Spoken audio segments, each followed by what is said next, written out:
বন্দরনগরীর ইফতার বাজারের খবর জানাতে আমাদের সাথে যুক্ত রয়েছেন সহকর্মী আল আমিন। তার মাধ্যমে জানাবো সেখানকার সবশেষ পরিস্থিতি। আল আমিন, ইফতারের কি আইটেম দেখছেন দোকানগুলোতে, একই সাথে ঐতিহ্যবাহী খাবারের চাহিদা কেমন? আমি আর ম্যাগি, স্বাদ ও ভালোবাসার দারুণ জুটি ফ্রম নেসলে।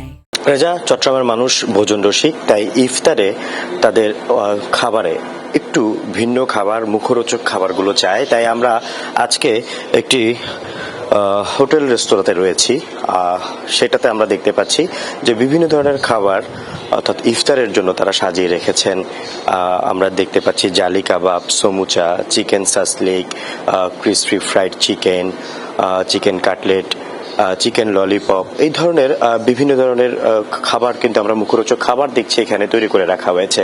একই সাথে চট্টগ্রামের মানুষের জিলাপির প্রতি কিন্তু একটি বিশেষ আগ্রহ রয়েছে, পাশাপাশি হালিম, বিরিয়ানি সবই কিন্তু আমরা এখানে দেখতে পাচ্ছি। আমরা একটু কথা বলতে চাই আপনাদের এই যে বেস্ট রেস্টুরেন্টে আসলে কি ধরনের ব্যবস্থা থাকছে যারা ইফতারের জন্য আসবে তাদের জন্য। এছাড়াও আমাদের লেভেল 2 পতেঙ্গা রেস্টুরেন্টে আমাদের একটা বিশেষ অফার চলছে। ওখানে আমাদের ইফতার followed by dinner buy one get ওয়ানে চলছে ভিসা কার্ড এবং মাস্টার কার্ডের জন্য, এবং 2,500 টাকা করে।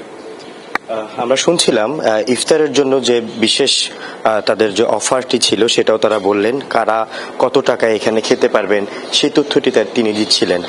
ঠিক এভাবেই যে মুখরোচক খাবারগুলো থাকে সেই ধরনের মুখরোচক খাবারগুলো নিয়েই আমরা দেখছি যে প্রতিটি রেস্তোরাঁগুলো এই যে ইফতারের যে খাবার সেই খাবার আসলে পসরা বসায়। এবং খবর বিস্তারিত জানছিলাম আপনার মাধ্যমে। ধন্যবাদ আল আমিন আমাদের সাথে যুক্ত হওয়ার জন্য।